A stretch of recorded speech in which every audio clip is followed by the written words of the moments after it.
오늘의 본문에는 불의한 청지기의 비유라는 제목이 붙어 있습니다. 어떤 부자에게 청지기가 하나 있었는데 그가 주인의 재산을 잘 관리하지 못하고 낭비하다가 결국 해고를 당하고 맙니다. 해고 통보를 받은 후에 청지기가 한 행동이 이 비유의 중심을 이루는데요. 그는 자기 주인에게 빚진 사람을 하나씩 불러다가 채권 계약서를 위조하여 빚을 경감해 줍니다. 기름 100말 빌린 사람을 50으로 줄여주고 밀 100섬을 빚진 사람을 80으로 줄여주는 식으로 말이지요. 그 청지기는 이런 방식으로 해고된 후에 경제적 안전장치를 마련하고자 했습니다. 그가 청지기 자리에서 쫓겨난 후에 그에게 은혜를 입은 사람들이 그에게 어떤 도움을 줄 것을 기대하면서 말입니다. 오늘날의 법률 용어로 하자면 업무상 배임 행위의 전형적인 사례가 될 것 같은데요. 예수님은 이 사람을 가리켜 불의하다 하시면서도 그 사람을 칭찬하십니다. 그래서 해석이 어렵습니다. 먼저 이 청지기가 불의하다고 하신 것은 예수님이 그 사람의 범죄 행위를 두둔하시지 않는다는 뜻입니다. 청지기의 배임 행위는 분명히 불의한 행동입니다. 그럼에도 불구하고 거기서 배울 점이 있다는 것이죠. 그 외에도 이 비유에는 이해하기 어려운 요소들이 많습니다. 그래서 가장 난해한 비유 가운데 하나가 되었는데요. 오늘은 그 포인트들을 하나씩 짚어보며 비유를 이해해 보고 본문을 통해 주시는 주님의 음성에 귀 기울여 보고자 합니다. 본문에서 예수님은 왜 하필 불의한 사람을 그리스도인의 행위의 모델로 제시하신 걸까요? 8절에 답이 나옵니다. 다 같이 읽어봅시다. 주인은 그 불의한 청지기를 칭찬하였다.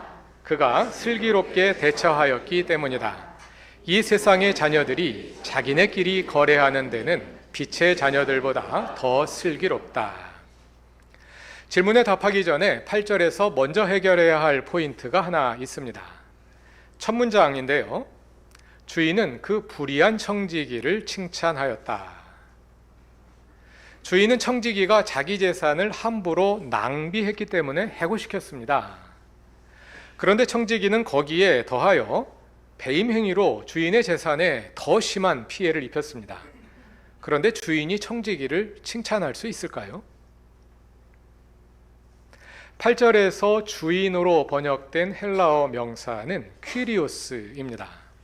퀴리오스는 우리가 보통 주님으로 번역하는 단어이기도 합니다. 주님이라는 말은 예수님을 부르는 호칭으로 많이 사용됩니다만 누가복음에서 예수님의 말씀이나 행동을 서술할 때 주어로 사용되는 경우도 많습니다. 다 같이 누가복음 7장 11절을 찾아봅시다. 예수께서 나인이라는 성읍에 가시게 되었는데요. 성문 앞에서 한 장례 행렬을 마주하십니다. 한 과부의 아들이 죽어서 그의 시신을 메고 나오는 행렬이었습니다. 다 같이 13절을 읽어봅시다. 주님께서 그 여자를 보시고 가엾게 여기셔서 말씀하셨다. 울지 말아라.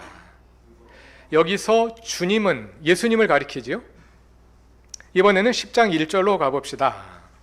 예수께서 70명 또는 72명의 제자를 파송하시는 장면인데요. 1절을 다 같이 읽어봅시다. 이 일이 있은 뒤에 주님께서는 다른 72사람을 세우셔서 친히 가려고 하시는 모든 고을과 모든 곳으로 둘씩 앞서 보내시며, 주님이 예수님을 가리키는 3인칭 주어로 나오죠. 이와 비슷한 사례를 누가복음에서 적지 않게 찾아볼 수 있습니다. 10장 41절을 보면 마르다와 마리아의 집에서 음식을 드실 때 주님께서 말씀하셨다 하고요. 11장 39절에서는 예수께서 바리새인들에게 말씀하실 때, 12장 42절에서는 제자들에게 말씀하실 때, 13장 15절에서는 회당장에게 말씀하실 때 예수님을 주님이라는 3인칭 주어로 서술합니다. 주님께서 말씀하셨다. 그 외에도 많습니다. 다시 오늘의 본문 8절로 돌아와 봅시다. 8절에서도 퀴리오스를 주인, 곧 청지기의 주인보다는 주님, 곧 예수님으로 읽는 것이 더 적절합니다. 이것을 뒷받침해주는 근거가 더 있습니다. 오늘 본문의 비유에서는 퀴리오스라는 이 단어가 청지기의 주인을 가리킬 때는 항상 수식어가 따라 붙습니다. 3절을 다 같이 읽어보겠습니다. 그러자 그 청지기는 속으로 말하였다. 주인이 내게서 청지기 직분을 빼앗으려 하니 어떻게 하면 좋을까? 땅을 파자니 힘이 없고 빌어먹자니 낯이 부끄럽구나. 주인이 내게서 청지기 직분을 빼앗으려 하니, 헬라어 원문에는 주인이라는 말에 나의라는 수식어가 붙어 있습니다. 나의 주인이 내게서 청지기 직분을 빼앗으려 하니. 이번에는 5절을 다 같이 읽어봅시다. 그래서 그는 자기 주인에게 빚진 사람들을 하나씩 불러다가 첫째 사람에게 당신이 내 주인에게 진 빚이 얼마요? 하고 물었다. 주인이 2번 언급되는데요, 둘 다 수식어가 붙어 있죠. 자기 주인, 내 주인으로요. 이렇게 퀴리오스라는 단어가 이 비유에서 청지기의 주인을 가리킬 때는 항상 청지기의 주인임을 알려주는 수식어와 함께 사용됩니다.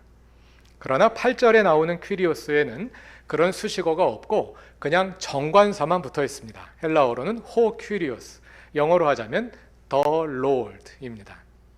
앞에서 예로 든 예수님을 주님으로 3인칭 주어로 지칭한 누가복음의 다른 모든 본문에서도 동일하게 호 퀴리오스, the Lord라는 어구가 사용되고 있습니다.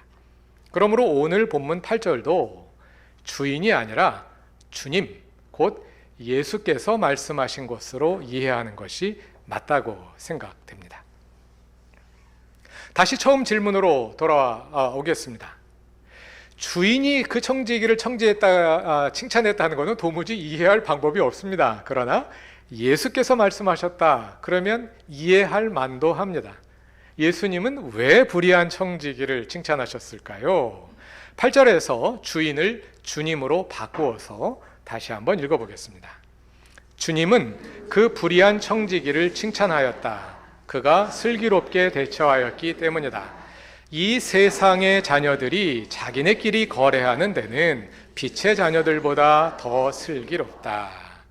불의한 청지기의 비유는 이 세상의 자녀들이 자기네끼리 거래하는 데는 빛의 자녀들보다 더 슬기롭다는 것을 보여주는 한 사례입니다.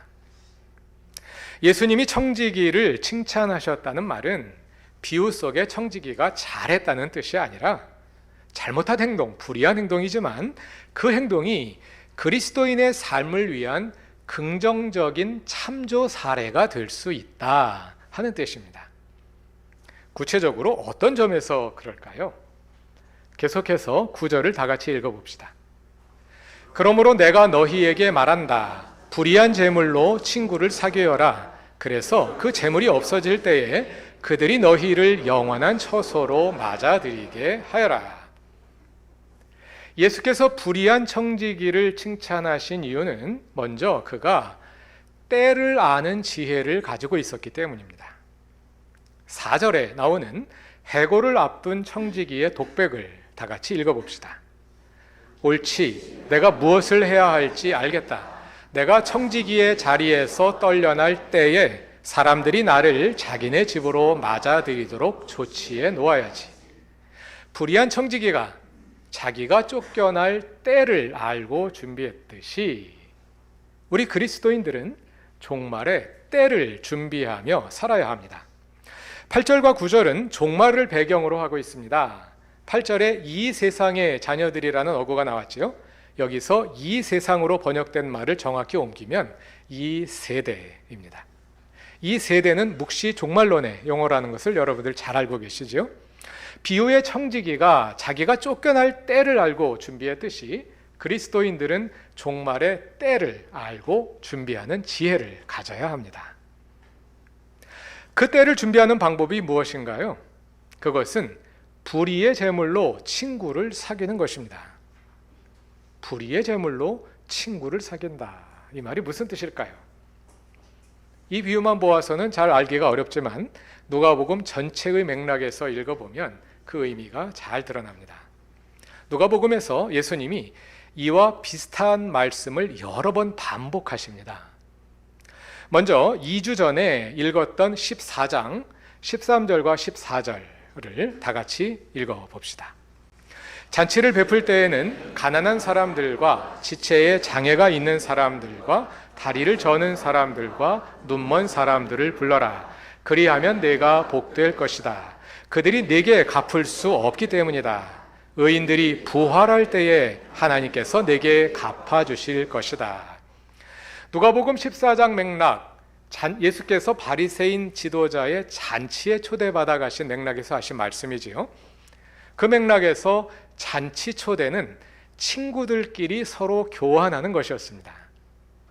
그런데 예수님은 가난한 사람들과 장애인들에게 베풀라, 가난한 사람들을 친구로 삼으라 하고 말씀하시죠. 그렇게 하면 그들이 되갚아 주지는 못하겠지만 종말에 하나님께서 갚아주실 것입니다.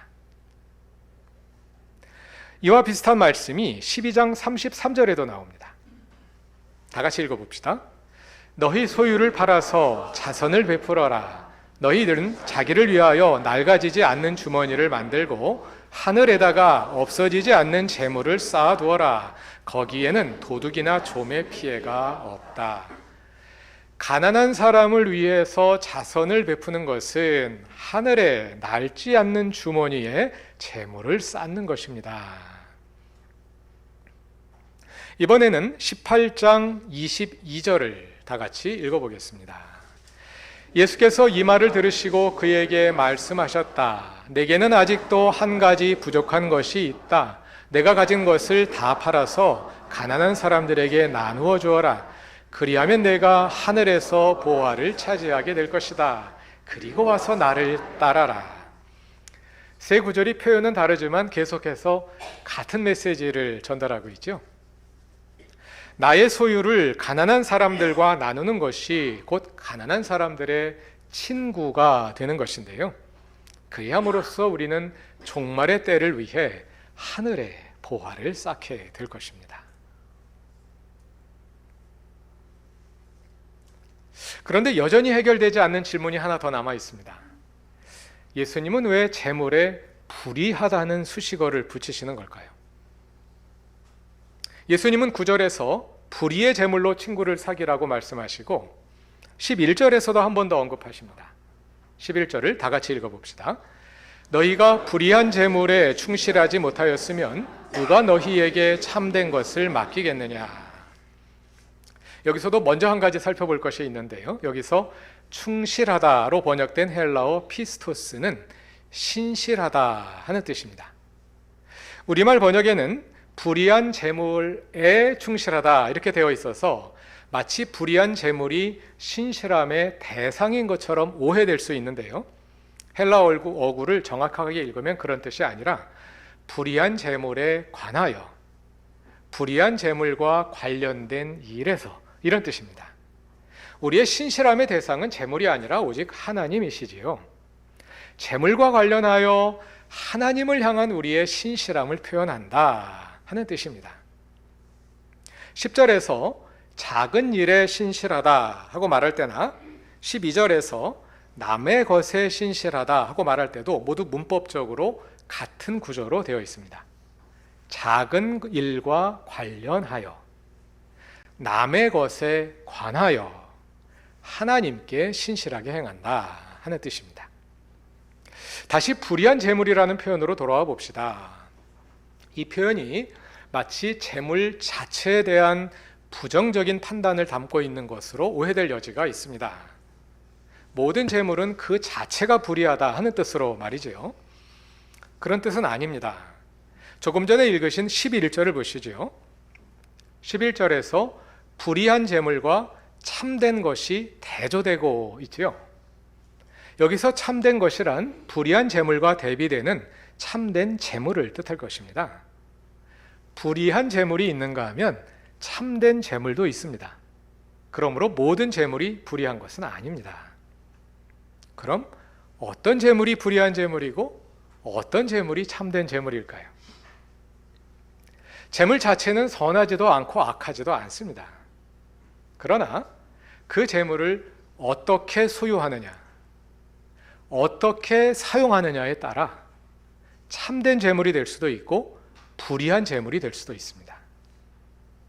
다시 말해서 재물에 대한 우리의 태도와 행동이 하나님의 주되심의 표현이 되어 참된 재물이 될 수도 있고, 그와 반대로 파라오의 질서를 따름의 실천이 되어 불의한 재물이 될 수도 있습니다. 여기서 가장 충격적인 점은 중립이 없다는 것입니다. 본문 9절에서 예수님은 불의한 재물로 친구를 사귀라고 말씀하시지요. 11절에서도 불의한 재물에 관하여 신실하라고 말씀하십니다. 신실함의 대상은 하나님이십니다. 재물의 사용을 통해 하나님을 향한 신실함을 표현하라는 뜻입니다. 그럼 그냥 여기서 그냥 재물에 관하여 신실하라 이렇게 말씀하시면 될 것 같은데 왜 굳이 수식어를 더하여 불의한 재물에 관하여 신실하라 이렇게 말씀하실까요? 이것도 또 비유를 어렵게 만드는 요인입니다. 그 재물이 친구를 사귀는데 쓰이기 전에는, 다시 말해서 재물의 사용이 하나님을 향한 우리의 신실함의 표현이 되기까지는 그 재물이 불의한 재물이 될 가능성이 매우 크기 때문입니다. 반문하시는 분이 있을 것입니다. 돈은 중립적이지 않나요? 앞에서 돈은 선하지도 않고 악하지도 않은 하나의 도구일 뿐이라고 말하지 않았나요? 하고 말이지요. 돈은 중립적입니다. 맞는 말입니다. 그러나 이론적으로만 그럴 뿐입니다.